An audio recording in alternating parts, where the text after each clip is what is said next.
Hello friends, master of account lecture number 16 में आपका हार्दिक स्वागत है।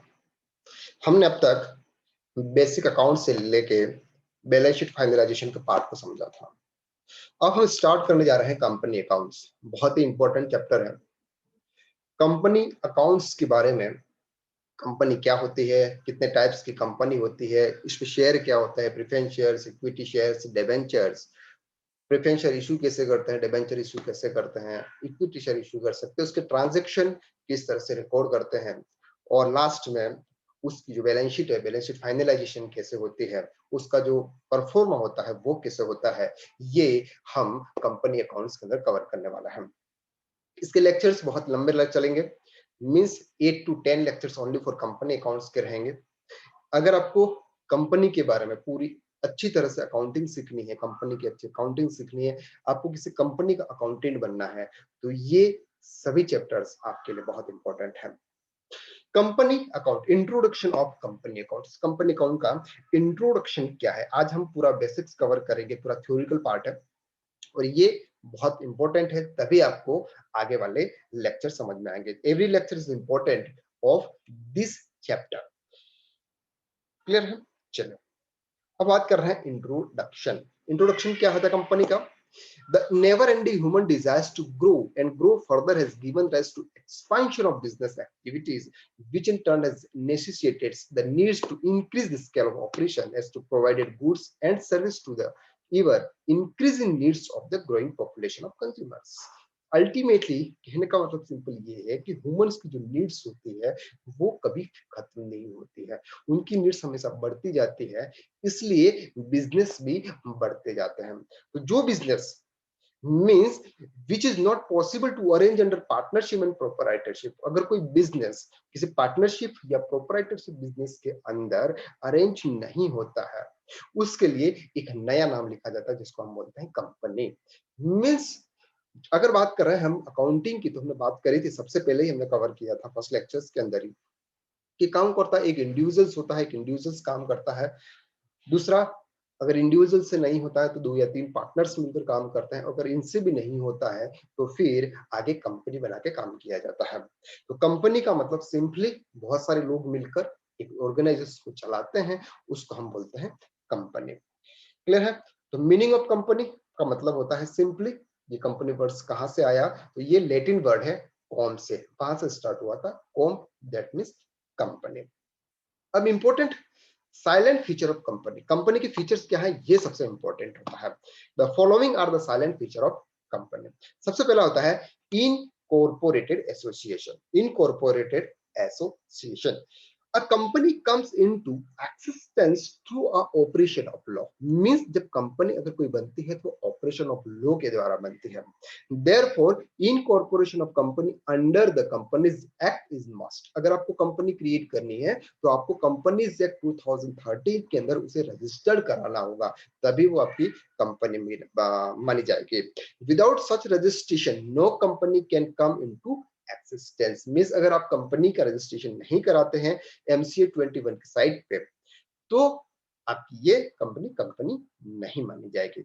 Being created by law it is regarded as a artificial legal persons. मतलब ये law के द्वारा क्रिएट होती है, मींस ये कोई पर्सन नहीं है, ये लॉ के द्वारा क्रिएट होती है, उसको हम बोलते हैं आर्टिफिशियल लीगल पर्सन्स बोलते हैं। क्लियर है? नेक्स्ट है separate legal entity. Separate legal entity, a company is a separate legal entity is not affected by change to its membership। Means जो कंपनी होती है उनके शेयर होल्डर्स होते हैं, अगर शेयर होल्डर्स चेंज हो जाते हैं तो कंपनी चेंज नहीं होती है, कंपनी वही रहती है, उसके जो मेंबर्स होते हैं वो चेंज होते जाते हैं। अगर कोई मेंबर्स आता है तो कोई मेंबर्स जाता है, तो ऐसा फ्लक्चुएशन होता रहता है। तो सेपरेट लीगल एंटिटी होता है, अपने आप में एक नाम होता है उस कंपनी का, और कंपनी के मेंबर्स के आने या जाने से उसको कोई कंपनी को फर्क नहीं पड़ता है। एक बार कंपनी इनकॉर्पोरेशन हो गए वो कंपनी आगे चलती रहती है। Perpetual existence, this company's existence independent of its members, it continues to be an existent despite the date, insolvency or change of members। वही चीज बताई मैंने आपको, ये कंपनी में अगर कोई मेंबर्स की डेथ हो जाती है, चेंज हो जाता है, कोई इन होता है, उससे कोई फर्क नहीं पड़ता है। फोर्थ नंबर है common seal. Company is not a natural person, company को पर्सन नहीं है। Therefore, he cannot sign the documents in the manner as a natural person would be. जिस तरह से अगर हम फर्म की बात करते हैं, इंडिविजुअल फर्म की बात करते हैं, वहां पे कोई भी डॉक्यूमेंट्स होते हैं, अगर कोई बैलेंस शीट है तो बैलेंस शीट के ऊपर जो साइन करेगा वो इंडिविजुअल पर्सन करेगा जो उसका प्रोपराइटर्स है। लेकिन कंपनी के अंदर ऐसा नहीं होता है। कंपनी के अंदर बहुत सारे मेंबर्स होते हैं और उसकी एक कॉमन सील होती है कंपनी की, और उसके जो ऑथोराइज किया जाता है साइन करने के लिए, जो डायरेक्टर्स होता है वो डॉक्यूमेंट्स के ऊपर साइन करता है, तो इसलिए उनकी क्या होती है, कॉमन सील होती है। तो all such document which require affixing the common seal may now stand to sign by two director or one director or a company secretary of the company. दो डायरेक्टर्स या एक डायरेक्टर्स या company secretary के द्वारा ही sign किए जाते हैं। Fifth number है लिमिटेड लाइबिलिटी। कंपनी की क्या होती है, limited liability. The liability of every shareholder of a company is limited to the amount has agreed to pay the company on the share allotted to him. Company क्या करती है, किसी person को share allot करती है। Share allot का मतलब वो पर्सन उस कंपनी के शेयर परचेस करता है, तो उनकी कॉल्स होते हैं। जैसे फर्स्ट टाइम में जब वो एप्लीकेशन के टाइम में कुछ पेमेंट्स करता है, फिर कॉल 1, कॉल 2 और कॉल 3 के हिसाब से वो पेमेंट करता है। लास्ट में अगर नहीं देता तो कॉल इन एरियस होता है। ये हम आगे डिटेल्स के अंदर कवर करने वाले होते हैं। तो उस कंडीशन में अगर कब से कंपनी ने शेयर इशू करे, उसमें 2-3 बार का पैसा आया लेकिन कुछ पैसा उनसे लेना बाकी है, तो उसके लिए क्या हो जाती है, लायबिलिटीज होती है। If such share are fully paid up का मतलब होता है कि कंपनी ने जैसे 10 रुपीज के अंदर अगर कोई शेयर इशू करा और किसी पर्सन ने 10 रुपीज पूरे पे कर दिए उस शेयर के, तो उसको हम बोलते हैं fully paid up. Is subject to no further liability. अगर एक बार उसने 10 रुपीज का एक शेयर है, उसने 10 शेयर 100 रुपीज के अंदर अगर परचेस किया, 100 रुपीज अगर उन्होंने पे कर दिया, तो इसके ऊपर कोई लाइबिलिटी नहीं आएगी। तो लिमिटेड लाइबिलिटी होती है जितनी वो परचेस करता है। Distinct between ownership and management, यहाँ पर ओनरशिप और मैनेजमेंट दोनों डिफरेंट होते हैं, क्योंकि कंपनी का कोई ओनर्स नहीं होता है, यहाँ पर सिर्फ मैनेजमेंट होता है। जैसे अगर हम बात कर रहे हैं रिलायंस की, तो रिलायंस का जो अनिल अंबानी है वो कोई इसका प्रॉपर खुद ओनर नहीं है, वो सिर्फ उनके शेयर उनके पास में ज्यादा है, वो कंपनी के मालिक है, वो उन्होंने ज्यादा पैसा लगाया हुआ है, इसलिए उस कंपनी के मालिक माने जाते हैं, इसलिए उनको ज्यादा पैसा उन्हीं का लगा हुआ होता है। नॉट ए सिटीजन, वो एक सिटीजन नहीं। A company is not a citizen in the same sense is a natural person. जैसे नेचुरल पर्सन एक इंडियन सिटीजन होता है, इसी तरह से ये कोई सिटीजन नहीं है। Through is created by the process of law, ये लॉ के द्वारा क्रिएट होता है। Transferability of share, transferability of share का मतलब होता है the capital is contributed by the share holder through the subscription of shares. जैसे हम कंपनी की बात कर रहे हैं, इंडिविजुअल्स की बात कर रहे हैं, तो उसका जो कैपिटल होता है वो एक पर्सन लगाता है, लेकिन हम कंपनी की बात कर रहे हैं तो उसका जो कैपिटल होता है वो अलग अलग मेंबर्स के द्वारा लगाया जाता है। तो जो शेयर होल्डर शेयर परचेस करते हैं, जो पेमेंट करते हैं, जो सब्सक्रिप्शन लेते हैं, उन्हीं को हम कैपिटल बोलते हैं। तो यहाँ पर क्या होता है कि the capital is contributed bye share holders के द्वारा कैपिटल होता है वो कॉन्ट्रीब्यूट किया जाता है। तो such share are transfer by its member except in case of private limited company. अगर हम पब्लिक लिमिटेड कंपनी की अगर बात कर रहे हैं, तो पब्लिक लिमिटेड कंपनी के जो शेयर होते हैं वो एक पर्सन किसी दूसरे पर्सन को सेल कर सकता है। ये किसमें होता है, पब्लिक लिमिटेड कंपनी में होता है। लेकिन अगर प्राइवेट लिमिटेड कंपनी है तो उसमें ये फैसिलिटी अवेलेबल नहीं है। प्राइवेट लिमिटेड में शेयर एक जगह से दूसरी जगह में, एक पर्सन से दूसरे पर्सन को सेल ट्रांसफर नहीं किए जाते हैं। विच में have certain restriction on such transferability. Means private company के अंदर कुछ रिस्ट्रिक्शन होते हैं, वो शेयर ट्रांसफर नहीं कर सकते। 9 है maintenance of books. Maintenance of books, उसको बुक्स को मेंटेन करना होता है, चाहे वो प्राइवेट कंपनी हो या पब्लिक कंपनी हो, बुक्स को मेंटेन करना कंपलसरी होता है। पीरियोडिक ऑडिट, कंपनी की कंपलसरी ऑडिट होती है, जिसको हम होता है स्टैट्यूटरी ऑडिट, ये कंपलसरी होती है। उनको एवरी कंपनी के साथ टर्नओवर कितना भी हो फिर भी उसको ऑडिट कराना होता है। Right to access to information means every share holder को राइट्स होता है उस कंपनी की बैलेंस शीट जानने का, उस बैलेंस शीट का प्रॉफिट एंड लॉस जानने का पूरा राइट्स होता है। तो ये थे बेसिक फीचर्स ऑफ कंपनी। तो ये 11 फीचर्स हैं, ये बहुत ही इंपॉर्टेंट फीचर है, एक बार फिर से अगर आप है तो देख लीजिएगा। नेक्स्ट है types of company, very important कि कंपनी के कितने कितने टाइप्स है, कितने टाइप्स की कंपनियां होती है। तो सबसे पहले होता है गवर्नमेंट कंपनी। गवर्नमेंट कंपनी का मतलब होता है कोई भी कंपनी है जिसके अंदर गवर्नमेंट का शेयर ज्यादा होता है, उसको हम गवर्नमेंट कंपनी बोलते हैं। अगर 51% से ज्यादा अगर शेयर है गवर्नमेंट का तो वो गवर्नमेंट कंपनी मानी जाती है। दूसरा होता है फॉरेन कंपनी। फॉरेन कंपनी का मतलब वो बाहर की कंपनी हो, यहाँ कर इन्वेस्ट कर वो पैसा लगा के काम कर रहे हैं और उनका जो भी मैनेजमेंट है, उनका जो ऑफिस है वो पूरा फॉरेन के अंदर है, तो उसको हम बोलते हैं foreign company. Next, private company. This is important. Private company का मतलब क्या होता है कि कोई फैमिली के मेंबर्स ही एक कंपनी स्टार्ट कर लेते हैं और उसकी जो शेयर्स होते हैं वो ट्रांसफर नहीं होते हैं। यहाँ के restrict the right to transfer it shares, means इनके जो शेयर्स होते हैं, शेयर होल्डर शेयर को ट्रांसफर नहीं कर सकते except in case of 1% company. अभी एक नया रूल्स आया है कंपनीज एक्ट 2013 के अंदर कि 1% कंपनी का एक नया कमिटमेंट आया था, वो हम समझेंगे। The number of its members of 200, means कितने 200, मैक्सिमम कितने मेंबर्स हो यहाँ पे 200 मेंबर्स है। प्रोवाइडेड देयर बाय टू और more person hold one or more share in a company jointly shall for the purpose sub clause treated as single members. कितने member का मतलब होता है कि यहाँ पर ये जो बात है मोर देन 2 और मैक्सिमम 200 मेंबर्स एक प्राइवेट कंपनी के अंदर जुड़ सकते हैं, शेयर परचेज कर सकते हैं। लेकिन यहाँ पर 2% ने मिलकर एक शेयर परचेज करा तो 2% अलग से नहीं माने जाएगा, वो एक जॉइंट पर्सन माना जाएगा, वो एक ही मेंबर्स माना जाएगा। Provided further that person who are employment of company. अब मेंबर्स के अंदर कौन कौन इंक्लूड नहीं है? Person who are in employment of company, company का अगर कोई एम्प्लॉय है वो मेंबर्स के अंदर इंक्लूड नहीं होगा। Person having been formal in the employment of the company where members of company while the employment and continue to be members after the employment shall not be included in the members number of members। तो company का employ भी members के अंदर नहीं आएगा। Third है prohibits any invitation to the public to subscribe for any security of company share of a private company are not listed to stock exchange। Means private company के share होते हैं वो सेबी के अंदर रजिस्टर्ड नहीं होते हैं, वो पब्लिक से शेयर का सब्सक्रिप्शन नहीं करवा सकते, ये उनका रिस्ट्रिक्शन है। तो यहाँ पर पब्लिक कंपनी का मतलब सिंपली क्या होता है कि जिसका मिनिमम कैपिटल जो होता है वो 1 लाख रुपीज है और मिनिमम 2% है, मैक्सिमम 200% मेंबर्स उसके शेयर परचेज कर सकते हैं। मार्केट में वो शेयर इशू नहीं कर सकते हैं। एक बार किसी पर्सन ने शेयर परचेज कर लिए वो किसी को शेयर ट्रांसफर नहीं कर सकते, कंपनी एक बार खुद बाय कर लेती है, वो एक अलग चीज है। नेक्स्ट है पब्लिक कंपनी। पब्लिक कंपनी का मतलब आपको यहाँ पर स्पष्ट दिख रहा है, वो पब्लिक इंटरेस्टेड है। पब्लिक उसके अंदर पैसा लगा सकती है, पब्लिक उसके शेयर परचेज कर सकती है, पब्लिक उसके शेयर ट्रांसफर कर सकती है, that's called public company. Public company वो होती है जो प्राइवेट कंपनी नहीं है। Company which is listed public company, unlisted continues to be a public company. Means public company जो सेबी के अंदर रजिस्टर्ड होती है या कुछ कंपनी जो सेबी के अंदर रजिस्टर्ड नहीं है वो भी पब्लिक कंपनी हो सकती है। No minimum paid share capital, minimum share paid up share capital requirements नहीं है। The minimum paid up share capital requirement of 1 lakh in case of private company and 5 lakh in case of public company has been done away with under Companies Act 2013। Accordingly, no minimum capital is requirement will now apply for incorporate private as well as public companies in India।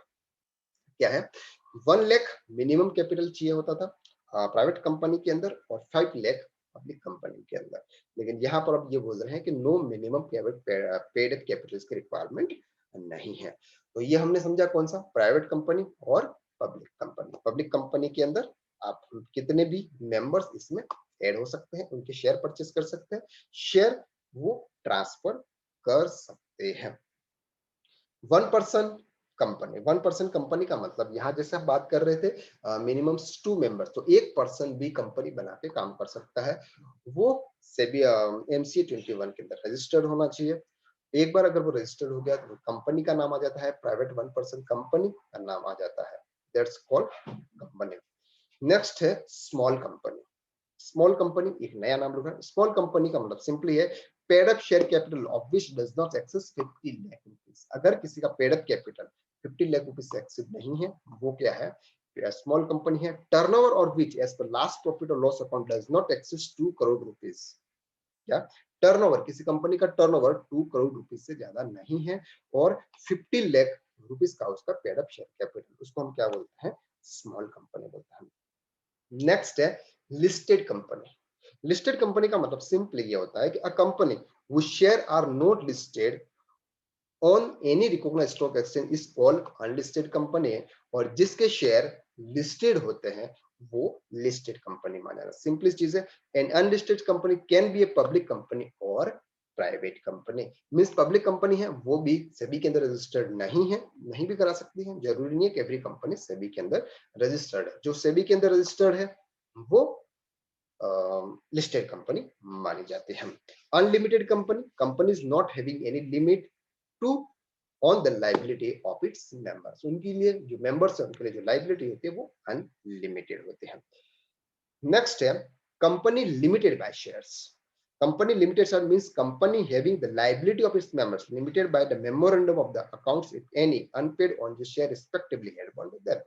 Simply ये होता है कि जब company share issue करती है तो उनसे कुछ पैसा लेना रहता है, तो उनके लिए जो लाइबिलिटी होती है उसको हम बोलते हैं company limited by shares. Next है company limited by guarantee. Guarantee का सिंपल सा मतलब ये होता है company having the liability of its members limited by the memorandum to such amount as the members may respectively undertake to contribute to the assets of the company in the event of this wound up। मतलब company जब wound up करती है तो उसके जो share का पैसा बाकी रहता है उसके लिए गारंटी होती है। अब इंपॉर्टेंट है होल्डिंग कंपनी और सब्सिडायरी कंपनी। सबसे पहले हम समझ लेते हैं सब्सिडायरी कंपनी क्या है, तो होल्डिंग कंपनी आपको ऑटोमेटिक समझ में आ जाएगी। Subsidiary company controls the composition of the board of director।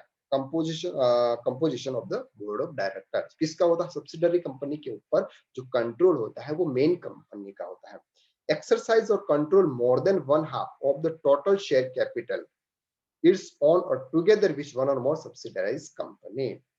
Means जो कंपनी है उसका जो होल्डिंग है वो किसी अदर कंपनी के पास में 50% से ज्यादा है तो ये सब्सिडरी मानी जाएगी, और जो 50% के पास ज्यादा है वो होल्डिंग कंपनी मानी जाएगी। तो होल्डिंग कंपनी का मतलब जिसके पास में 50% से ज्यादा का शेयर है वो होल्डिंग कंपनी है, और जिसके शेयर है वो सब्सिडरी कंपनी है। क्लियर होगा? तो ये थे हमारे पास कंपनी, कितने टाइप्स की कंपनी होती है। अब उसको आगे हम डिटेल में समझेंगे प्राइवेट लिमिटेड और पब्लिक लिमिटेड के अंदर क्या क्या होता है और इसकी अकाउंटिंग कैसे होती है। अब हम बात करेंगे maintenance of books of account. Maintenance of books of account means books of account आपको मेंटेन करने जरूरी होते हैं। Section 120 of the companies act 2013 कहता है कि आपको बुक्स ऑफ अकाउंट मेंटेन करना है। Next, preparation of financial statement, this is the most important. ये हमारे लिए सबसे इंपॉर्टेंट होता है क्योंकि हम अकाउंटिंग करते हैं इसी पर्पस के लिए। इस पर्पस के लिए वो करते हैं, प्रिपरेशन ऑफ फाइनेंशियल स्टेटमेंट होता है। जिस तरह से हम बैलेंस शीट की बात कर रहे हैं, प्रॉफिट एंड लॉस की बात करते हैं, इंडिविजुअल्स के लिए अलग बैलेंस शीट बनती है और कंपनी के लिए अलग बैलेंस शीट्स बनती है। A balance sheet at the end of the financial year and profit and loss account in case of company carrying as an activity not for profit and income and expenditure account of the financial year। Means net profit profit and loss account होता है, और अगर not profit organisation है तो उसके income and expenditures account of the financial year. ये हमारे जिसको हम बोलते हैं फाइनेंशियल स्टेटमेंट। इसके बाद आता है cash flow statement of the financial year. Company का कैश फ्लो बनाना कंपलसरी होता है। A statement of changes in equity if applicable, means जब शेयर अगर चेंजेस होते रहते हैं, शेयर होल्डर चेंज होते रहते हैं तो उसका स्टेटमेंट देना कंपलसरी होता है। ये नॉर्मली बैलेंस शीट्स हमें बनानी पड़ती है और प्रॉफिट एंड लॉस बनाना होता है, उसका एक परफॉर्मा होता है, वो हम आगे डिटेल में कवर करेंगे। Clear? Provided that financial statement with respect of 1% company, shell company and dormant company may not include cash flow statement। मतलब 1% कंपनी, स्मॉल कंपनी के अंदर कैश फ्लो स्टेटमेंट देने की जरूरत नहीं है।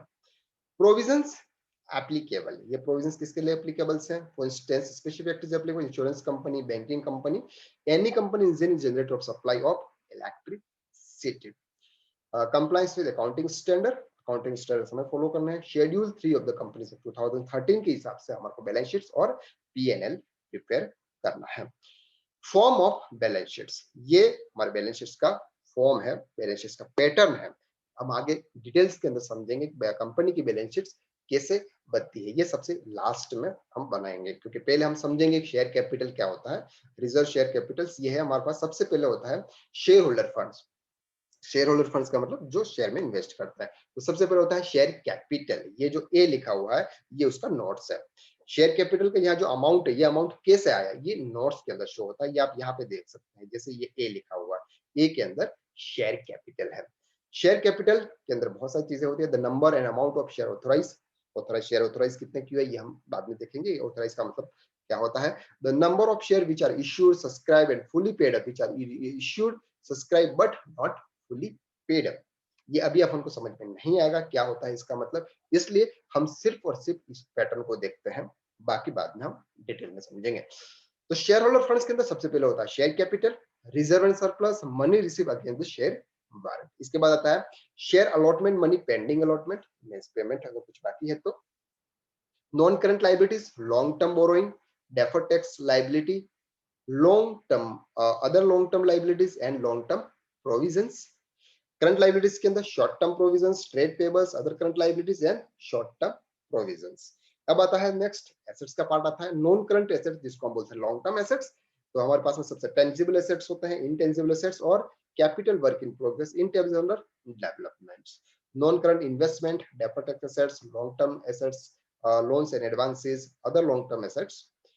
देन करंट एसेट्स की हम बात करें, investment, inventories, receivable, sundry debtors, cash and cash equivalent, short term loans and advances, other current assets. ये पूरा डिटेल के अंदर हम समझने वाला है, तो बिल्कुल आपको टेंशन लेने की जरूरत नहीं है। ये इसका पूरा पैटर्न है, बहुत ही इंपॉर्टेंट चैप्टर्स है और बहुत ही थोड़ा सा हार्ड भी है। तो आपको एवरी लेक्चर्स को एंड तक देखना है तो ही समझ में आएगा, अदरवाइज कंपनी एक्ट अकाउंट्स अगर इतना इजी होता तो सब कुछ कंपनी के अकाउंटेंट बन जाते। क्लियर है। तो ये पूरी डिटेल्स है। देन आता है statement of profit and loss account, revenue from operation sales, other income जिसको हम बोलते हैं इनडायरेक्ट इनकम्स, टोटल रेवेन्यू आ जाता है, उसमें से हम एक्सपेंसेस माइनस करते हैं। क्या है सबसे पहले कॉस्ट ऑफ मटेरियल कंज्यूम, जिसको हम बात कर रहे हैं सीओजीएस, जो हमने पहले समझा हुआ है। Purchase of stock in trade, हमने क्या परचेज किया हुआ है। Changes in inventory of finished goods, यहाँ पर चेंजेस इन इन्वेंटरी आती है, मतलब ओपनिंग स्टॉक कितना था और क्लोजिंग स्टॉक कितना, उसमें क्या चेंजेस हुआ। एम्प्लॉय बेनिफिट एक्सपेंसेस, एम्प्लॉय के लिए सैलरी हो गया, उनके अंदर बोनस हो गया, पीएफ पीएसआई से रिलेटेड जो भी एक्सपेंसेस है। Then finance cost, interest related, finance cost के अंदर डेप्रिसिएशन एमोर्टाइजेशन एक्सपेंसेस आता है, फिक्स एसेट्स के ऊपर चार्ज किया जाता है, एंड अदर एक्सपेंसेस होता है। टोटल एक्सपेंसेस आ जाएगा। इसके बाद profit before accepting extra ordinary items, ये कुछ होते हैं तो यहाँ पे करना है, एक्सपेंसिव आइटम नहीं होते, profit before extraordinary items and tax. Then आएगा एक्स्ट्रा ऑर्डिनरी आइटम्स, ऐसा कुछ होता नहीं है नॉर्मली, लेकिन है तो हम आगे डिटेल में समझेंगे। प्रॉफिट बिफोर टैक्स, टैक्स के पहले का प्रॉफिट, देन टैक्स एक्सपेंसेस, आपका कितना टैक्स बन रहा है वो पहले से आपको यहाँ पे डिसाइड करना है। Then current tax and deferred tax, profit and loss in period of continue operation. इसके बाद टैक्स माइनस करने के बाद आपका नेट प्रॉफिट आता है। नेट प्रॉफिट इसको हम क्या करते हैं, पार्टनर्स को, जिस जो शेयर होल्डर्स होते हैं उनको डिस्ट्रीब्यूट करते हैं, कुछ हम रिजर्व सरप्लस के अंदर ट्रांसफर कर देते हैं कि हमारे पास में कुछ रिजर्व अमाउंट है। इसके बाद earning per equity share, basic और डिल्यूटेड, ये पूरा हमारा चैप्टर्स है। तो बहुत ही लंबा चैप्टर्स है, बहुत इंपॉर्टेंट चैप्टर्स है। एवरी एंट्री इज इंपॉर्टेंट है इस चैप्टर्स की। अगर आपको कंपनी अकाउंट्स अच्छे से सीखना है तो आप प्लीज इस वीडियो को अच्छे से देख लीजिएगा, और आने वाले हर एक वीडियो को आप डेली एक वीडियो अपलोड हो जाएगा, आपको मिल जाएगा। और सॉरी बीच में उसको थोड़ा सा गैप हो गया है, इस वजह से थोड़ा सा आपका भी डिसकंटिन्यूस हो गया होगा थोड़ा सा, तो एक बार फिर से लाइनअप पे आ जाइएगा और इस कोर्स को अच्छे से ज्वाइन कीजिएगा। तो thank you so much, have a nice day. अगर आप रात को दे रहे हैं तो good night, thank you so much.